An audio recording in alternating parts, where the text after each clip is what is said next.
कभी कभी inter atomic separation निकालते हैं। एक बात बता दूं, देखो ऐसे ज़रा समझ लो बच्चों लोग, सुनो बोलो मत, तुम बिल्कुल अच्छे से सीखा करो, बढ़िया से समझो।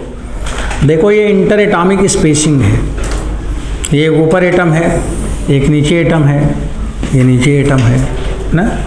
मैंने बोला था सरफेस वाला सब एटॉमिक लेयर, सब एटॉमिक लेयर। इसके बाद यहाँ पे ये वेव आती है, ये आती है, ये वेव आती है और ये रिफ्लेक्ट हो जाती है, ये रिफ्लेक्ट हो जा रही है। अब एक्सरे है तो ये अंदर इंटर करेगी, एक्सरे का मतलब ये इंटर करना, इंटर कर गई, ये हो गया।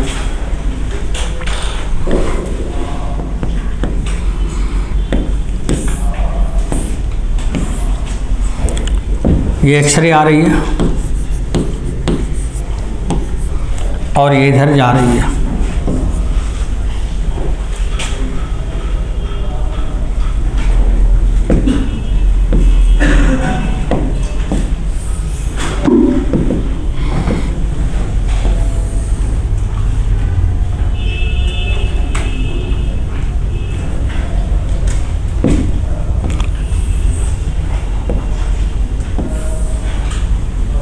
चलो ये ऐसे हो गया। अब देखो इसका इंटर एटॉमिक स्पेसिंग जो है वो ये दिया है, ये वाला।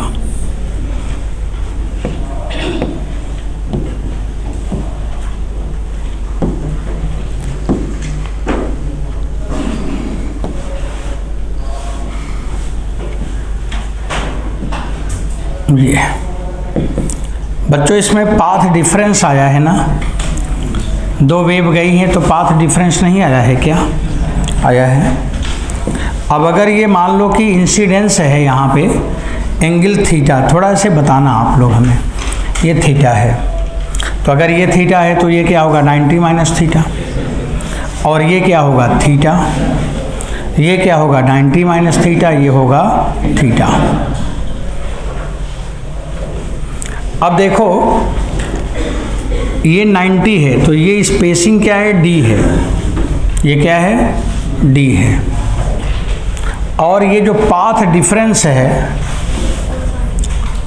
एक बार फिर से देख लो, अगर ये थीटा है तो ये थीटा होगा, उल्टा लिख दिया क्या मैंने? एक बार फिर से देखो, जस्ट वेट, ये वाला थीटा हटा के तब देखो एक बार और। अगर ये थीटा ऐसे ही देखो नॉर्मल है ना, तो बच्चों अगर ये थीटा है तो ये तो थीटा ही होगा, पढ़े नहीं ऐसे ऐसे, तब ये थीटा हो गया। तो अगर ये थीटा है तो ये भी तो थीटा होगा, थीटा यहाँ हो गया।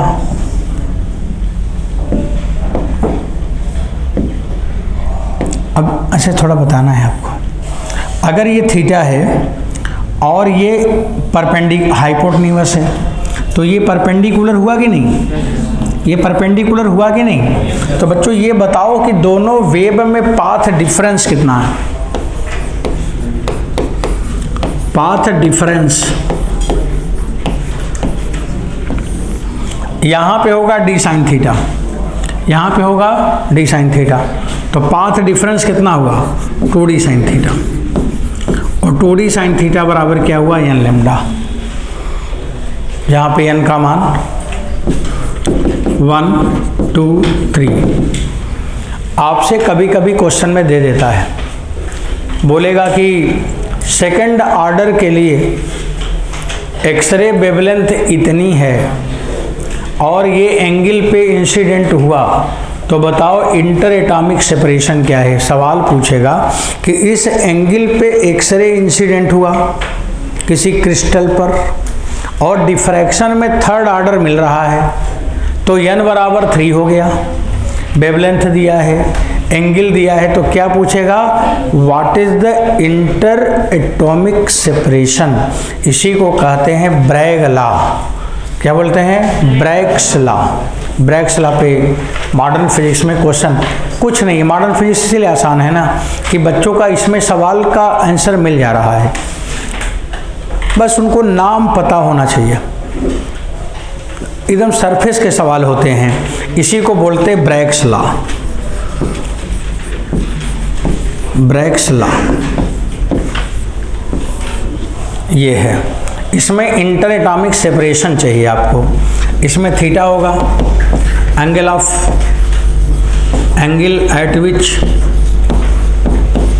एक्सरे इंसिडेंट ऑन क्रिस्टल, ये क्रिस्टलोग्राफी की प्रैक्टिकल है। और एन है order of diffraction, X ray diffraction इसे बोलते हैं। और लेम्डा है वेवलेंथ।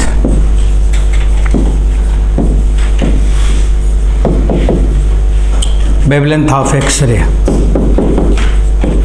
और सवाल में जो पूछा जाता है ना वो डी पूछा जाता है, इंटर एटॉमिक या lattice constant, inter atomic separation ऐसे नाम दे देगा, तो इसमें हम लोग बोलते हैं इंटर एटॉमिक या मॉलिक्यूलर सेपरेशन।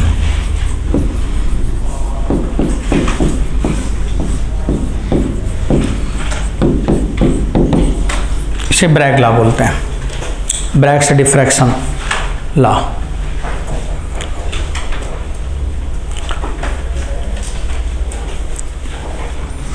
जैसे लिखा, for third order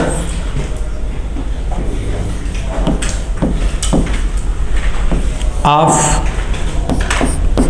incident x ray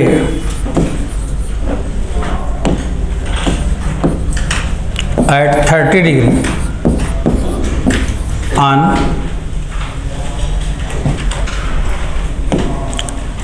for third order of incident X-ray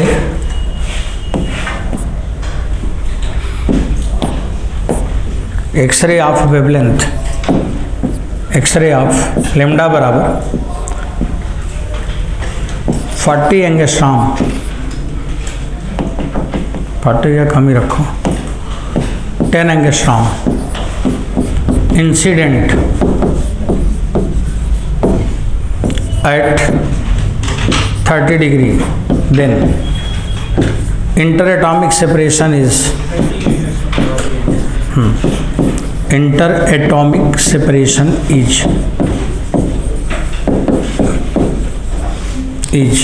बच्चों कितना आ गया। अब आप लोग उसी में रख दोगे ना, उसी जगह एक बार हम लिखेंगे और आप हमें बताओगे।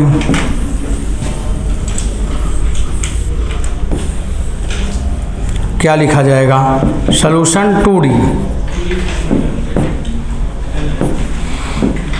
2D साइन थीटा बराबर 3 लैम्डा ना।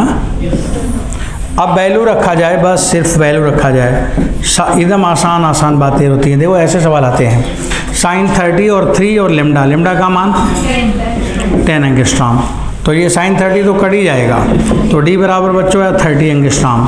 30 एंगस्ट्रॉम माने 3 इंटू 10⁻⁹ मीटर। और इंटरमॉलिक्यूलर एक्टिव रेंज क्या है? 10⁻⁹। इसीलिए मॉलिक्यूलर एक्टिव रेंज लिखा है ना किताबों में 10⁻⁹। क्या उसके अंदर कोई जाके देखा था? इसी एक्सरे के आने के बाद से पता चला था कि मॉलिक्यूलर स्पेसिंग क्या है, क्रिस्टल के अंदर, एटम के अंदर क्या क्या है, कहाँ है, बीच में क्या गैप है, सब पता लगा दिया। जैसे किसी का हड्डी टूटता है तो लोग पता लगा देता है कहाँ फ्रैक्चर है, वैसे हम किसी मटेरियल, किसी क्रिस्टल के अंदर क्या क्या है वो पता लगा देते एक्सरे से। तो एक्सरे बहुत पावरफुल टेक्निक है। तो बच्चों अब यहाँ से आपको आगे जाना होगा, इसे फिनिश कर लो। अब लिखो मैटर वेव। मैटर वेव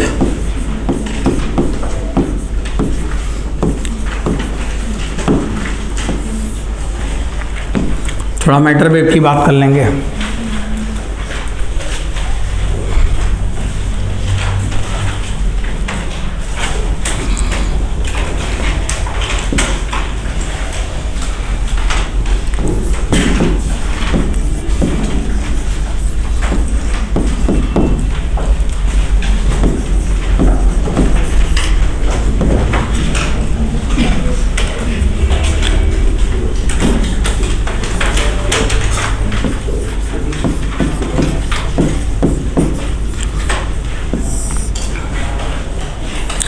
सुनो सब लोग इधर, मैटर वेव, आप लोग इसमें पढ़ते हैं डी ब्रॉगली वेवलेंथ। तो de Broglie wave, de Broglie ने एक दिन ऐसे ही बैठ के सोच रहे थे, बोले कि फोटॉन के लिए आइंस्टीन ने लिखा है कि फोटॉन का वेवलेंथ होता है h/p, जहाँ पे p क्या है, मोमेंटम।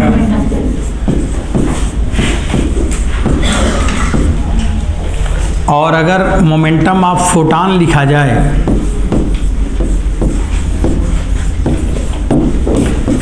तो मोमेंटम ऑफ फोटॉन p बराबर h/λ। तो p बराबर h/λ, ये फोटॉन का मोमेंटम है, यही है ना।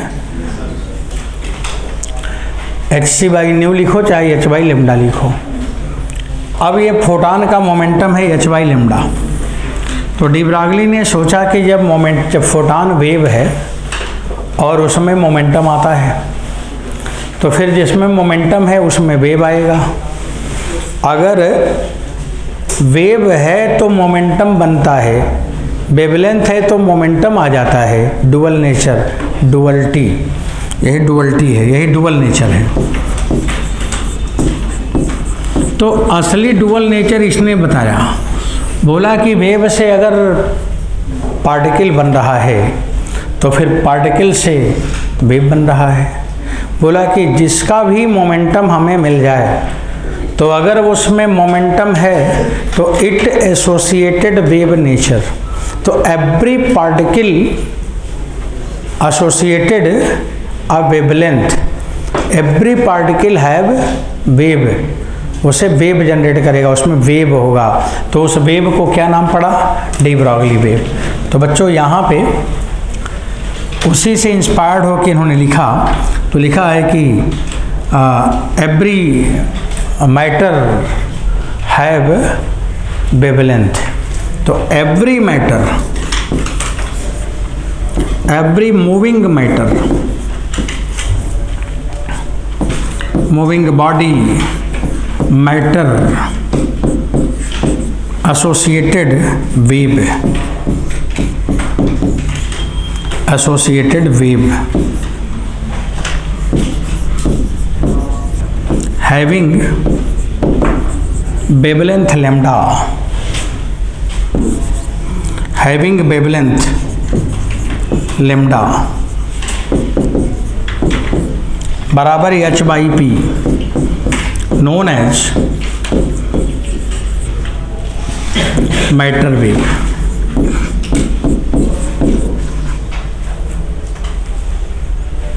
Matter wave and it's wavelength, बच्चों तो मैटर वेव हो गया, और इसका वेवलेंथ क्या होगा, उस वेवलेंथ का नाम उन्होंने कहा कि इसका वेवलेंथ का नाम मेरे नाम से रख लो। हाँ, and it's wavelength is D Broglie wavelength.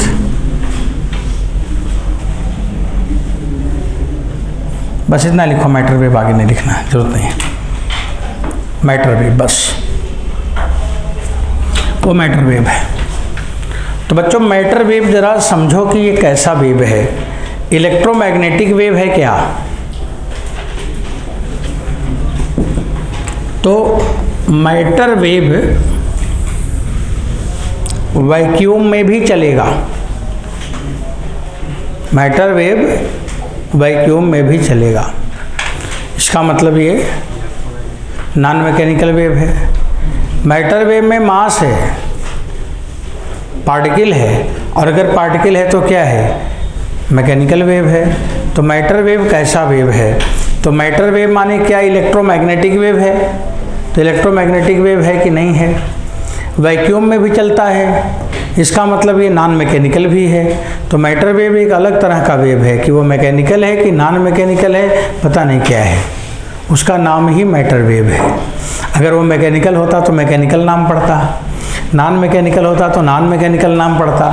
अब दोनों नहीं था तभी तो तीसरा नाम पड़ा। इसका मतलब ये neither mechanical nor non mechanical, दोनों नहीं है। और दोनों है दोनों नहीं है और दोनों है, ये एक अलग तरह का वेव है। इसका यूज़ क्या है, ये हम पता करते हैं कि स्पेस में कहीं पर मैटर की प्रोबेबिलिटी है कि नहीं, मतलब पार्टिकल है कि नहीं।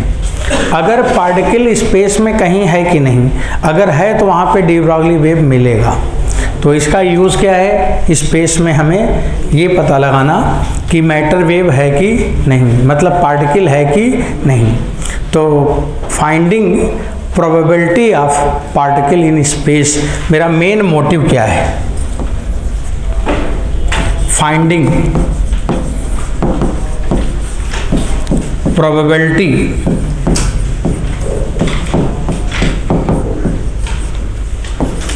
Of particle in space. It can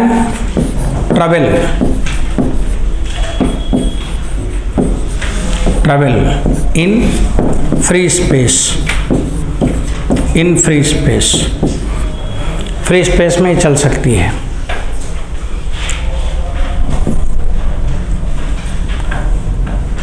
its speed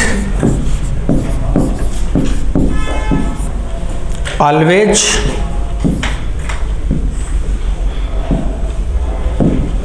its speed is more than, बच्चों किससे ज़्यादा स्पीड होगी, मोर देन, यही सब बात आपसे पूछा जाता है जो लिखा जा रहा है, more than speed of light. अगर लाइट के स्पीड से कोई वेव चलता है, लाइट से ज़्यादा वेव स्पीड से, लाइट से ज़्यादा, लाइट से भी तेज चलने वाला वेव आपको मिल गया, कौन सा वेव, मैटर वेव। तो its speed is more than speed of light. कोई पूछे लाइट से तेज कोई चल सकता है, बोलो बहुत चलता है, वेव चलता है, मैटर वेव। यही वाला मैटर वेव है जो विश्वकर्मा जी इसके ज्ञानी थे। जब किसी को मकान बनवाना होता था तो विश्वकर्मा जी को याद करिए।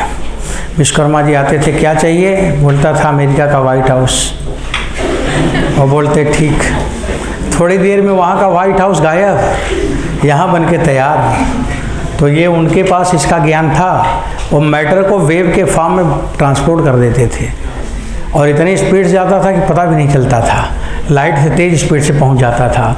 अब जब लाइट से तेज़ चलेगा तो कोई देख पाएगा, लाइट पीछे हो गया तो देखेगा कौन, कोई देख ही नहीं पाता। अब वहाँ अमेरिका के लोग ढूंढ रहे हैं कहाँ चला गया white house,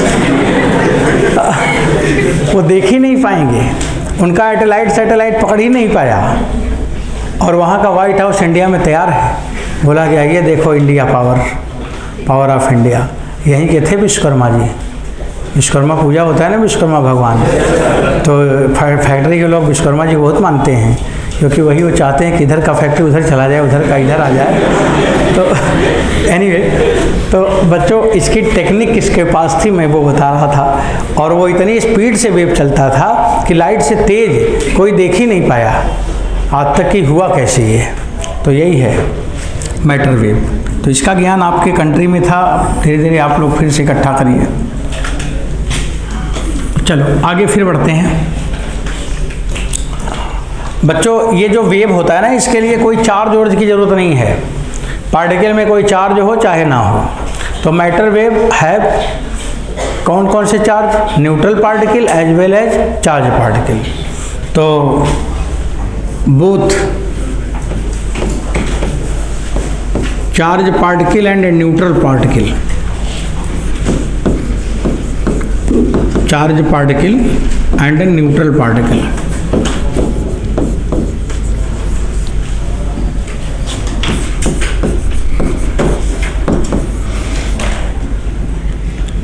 can produce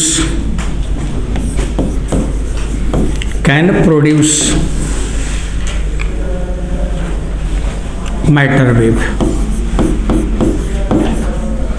can produce matter wave। ये मैटर वेव को प्रोड्यूस कर सकते हैं।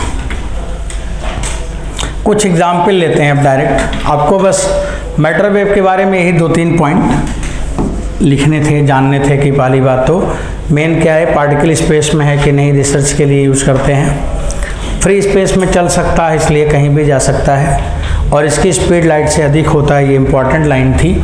और बच्चों, चार्ज पार्टिकल हो चाहे न्यूट्रल हो, सब में डी ब्रॉगली वेव आएगा, बस उसे चलना चाहिए। अगर मोमेंटम है तो डी ब्रॉगली वेवलेंथ आएगा।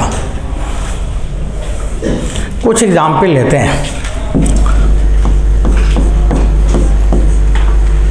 जैसे लिखा फॉर मोमेंटम p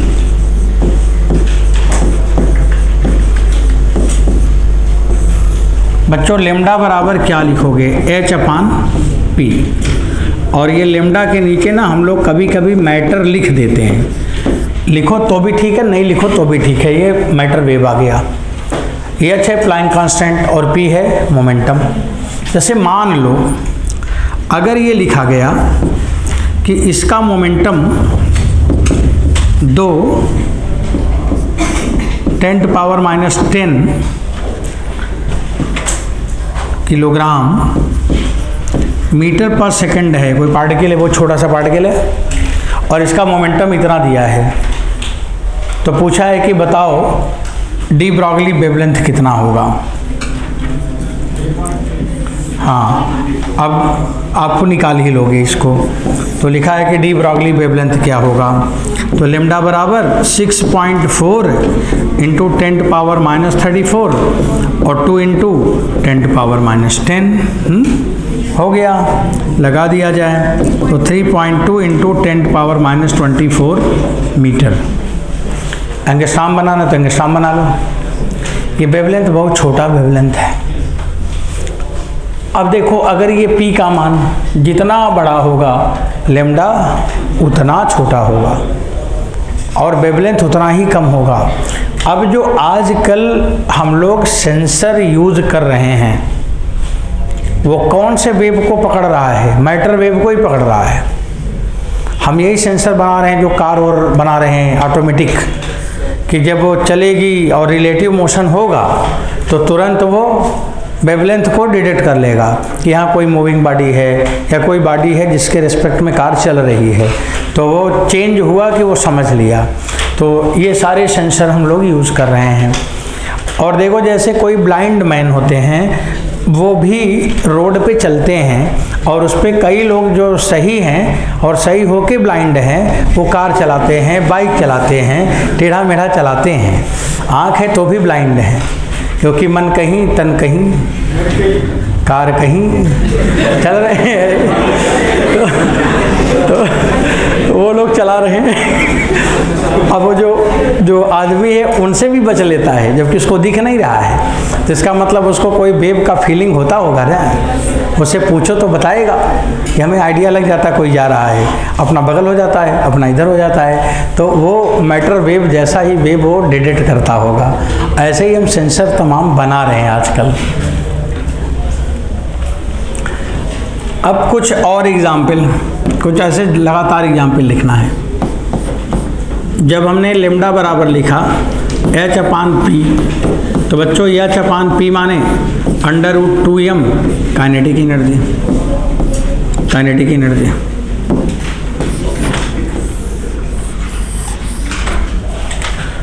क्वेश्चन में एक सवाल दिया हुआ था कि डी ब्रॉगली वेवलेंथ दिया था और पूछा था कि अगर डी ब्रॉगली वेवलेंथ इतना है तो इलेक्ट्रॉन की काइनेटिक एनर्जी बताओ, और रख दो आ जाएगा, उसमें कौन मुसीबत है। फिर लिखा जा रहा है for charge particle, for charge particle.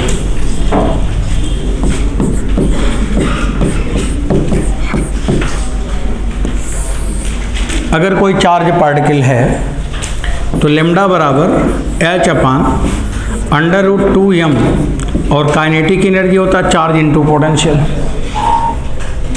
के बराबर q इंटू v।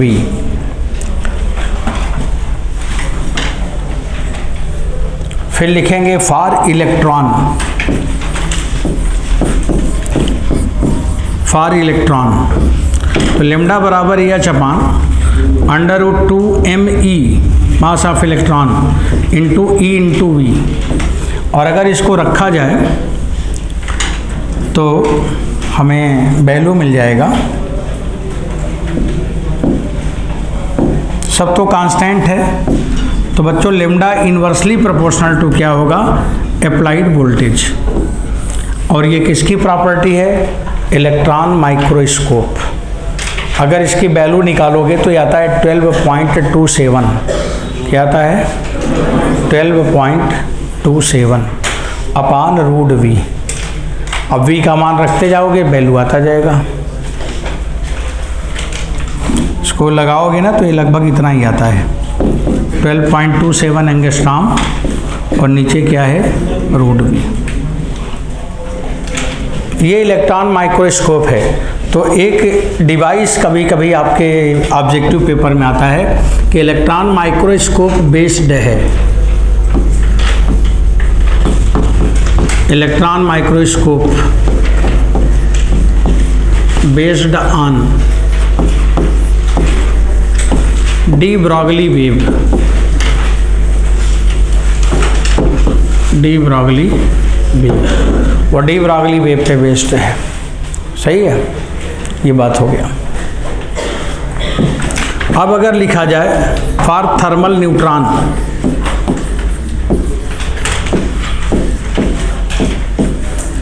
अगर थर्मल न्यूट्रॉन है तो लेमडा बराबर H अपान रूट 2m और काइनेटिक एनर्जी होता है 3/2 kT, बोल्ट्जमैन कांस्टेंट, 2 से 2 काट दो, H अपान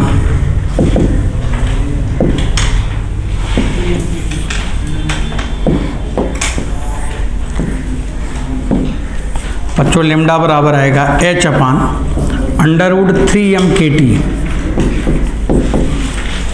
आप लोग कभी कभी क्वेश्चन में देखोगे तो लिखा हुआ रहता है कि अगर 27 डिग्री सेंटीग्रेड है तो डी ब्रॉगली वेवलेंथ इतना एंगस्ट्रॉम, तो 127 डिग्री सेंटीग्रेड पे कितना होगा, निकल जाएगा, यहाँ रख लेना। ऐसे ही सवाल आता है, ऐसे कभी कभी देगा इतना वोल्ट पे इतना वेवलेंथ है तो इतने वोल्ट पे कितना होगा, तो वो यहाँ पे लिखा है लेमडा इनवर्स है रूट वी के। ये बात हुआ। तो नॉर्मली जो आपका सिलेबस है इन्हीं सब के लिए है बच्चों, लिखा है कि if D Broglie wavelength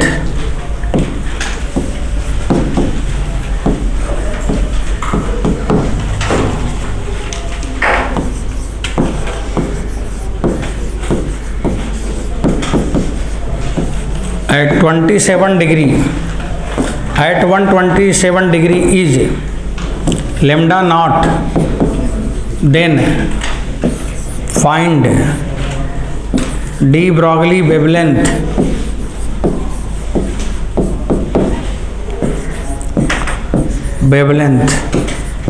at 627 degree centigrade. अब आपको इसको लगाना है,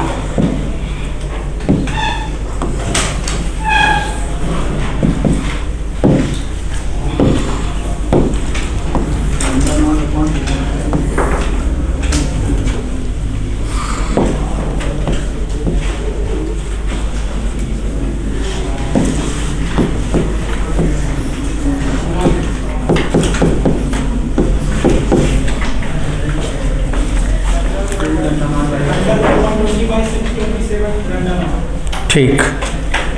अब आप लोगों ने ऐसे लिखा होगा लेमडा 2 अपान लेमडा 1 बराबर अंडर रूट T1 अपान T2, बाकी सब तो कांस्टेंट है। लेमडा 2 पूछा है, लेमडा 1 लेमडा नॉट है, T2 माने 627 प्लस 273 1000 कि 900 और 273 प्लस 127 400। तो लेमडा 2 बराबर आया 3/2 लेमडा नॉट। ठीक है, ऐसे पेपर में आएगा, आसान आसान सवाल आता है। टीचर ये जानना चाहता है कि आपको ये पढ़ा है कि नहीं, बस आपसे रिसर्च नहीं कराएंगे, बस छोटे छोटे पॉइंट्स पूछेंगे ताकि आपको उनको लगे कि आपको आता है। अब एक सवाल यहाँ देखो, ये इलेक्ट्रिक फील्ड है और इस इलेक्ट्रिक फील्ड में चार्ज को रख दिया, इलेक्ट्रॉन को रख दिया। अब आपसे पूछा है rate change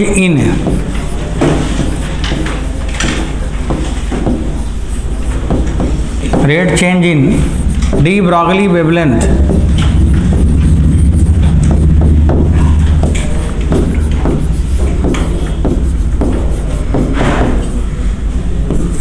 is proportional to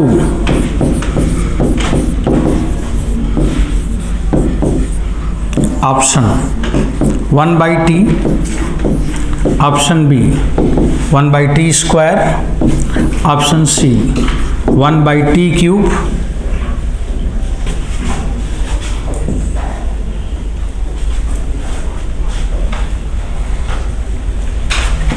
और नन। टी टाइम है, टी क्या है? टाइम। मतलब टाइम पे कैसे डिपेंड करेगा?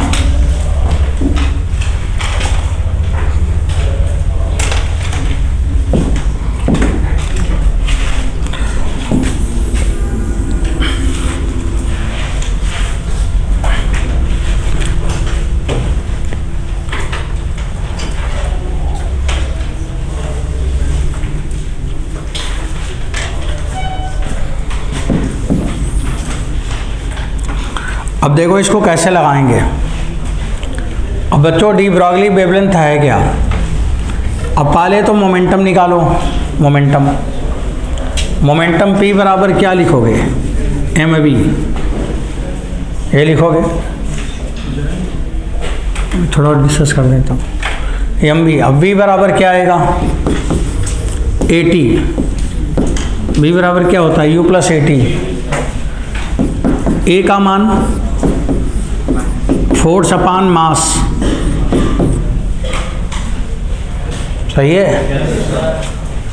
अब P बराबर आया -e/t, m से m कट गया। लेमडा बराबर h/p, e/t, माइनस लगाने की कोई ज़रूरत नहीं है, वो तो डायरेक्शन केवल होता है ना, वो वेक्टर लगा दोगे तो डायरेक्शन हो जाएगा। और अगर मोमेंट मैग्नीट्यूड लोगे तो E/t ही लिखा जाएगा। बच्चों अब आपसे पूछा है डी ब्रॉगली वेवलेंथ का रेट चेंज, ये पूछा है। अब इसे जब डिफरेंशिएट करोगे तो -HE/t², सही है। तो जैसे जैसे टाइम बढ़ेगा वैसे वैसे रेट चेंज घटेगा। डी ब्रॉगली वेवलेंथ टाइम के साथ तो घटेगा ही, लेमडा 1/t। तो बच्चों कौन ऑप्शन सही हुआ? ऑप्शन बी, यही आ रहा है इस साल पेपर में, नोट कर लो, अच्छे क्वेश्चन आता है। चलिए अगला सवाल नोट करिए, एक सवाल और लिखिए।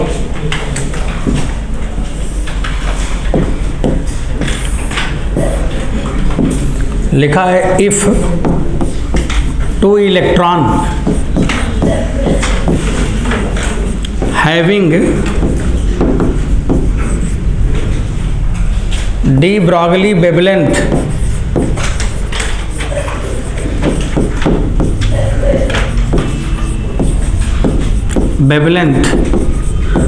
λ1 and λ2 moving at right angle,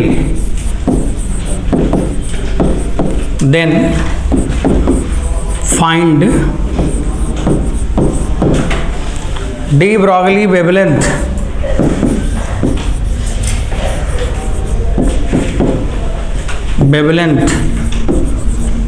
of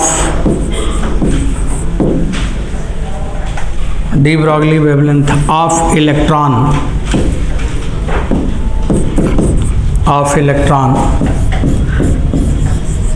in reference frame in reference frame centre of mass. देखो आपको न्यूमेरिकल दिया जा रहा है टेढ़े मेढ़े, आपको सवाल लगवाएंगे ना इसमें इधर उधर का। अब पूछा कि सेंटर ऑफ मास के रेफरेंस फ्रेम में डी ब्रॉगली वेवलेंथ क्या होगा, बच्चों ये पूछा है। और आप इस सवाल को नोट कर लीजिए। आज की क्लास थोड़ी कम होगी, इतना ही होगा, और अगले क्लास में 20 मिनट का फिर बचा हुआ है लेक्चर, वो थोड़ा बचाना ज़रूरी होता है, थोड़ा टच हो जाता है ना फिर से। तो आपको ये 20-22 मिनट में आपको ये दिखाएंगे कि स्पीड ऑफ लाइट से ज़्यादा कैसे है, वो एक्सप्रेशन दिखाएंगे। और एक आपको ये दिखाएंगे कि एंगुलर मोमेंटम का क्वांटाइजेशन कैसे प्रूफ किया गया डी ब्रॉगली वेवलेंथ से। इसके तुरंत बाद आपका सेमीकंडक्टर फिजिक्स स्टार्ट हो जाएगा, इलेक्ट्रॉनिक्स, और इसके बाद तब एटम, एटम के बाद ख़त्म। तो अब इसे अगले क्लास में डिस्कस करेंगे, आज इतना ही। अगला क्लास अगर मान लीजिए कि सब ठीक रहा लिए तो दोनों क्लास ले सकते हैं। तो आप जो दूसरा क्लास जिनको पढ़ना होगा पढ़िएगा, नहीं घर चले जाना, यूट्यूब पे तो रहेगा ही।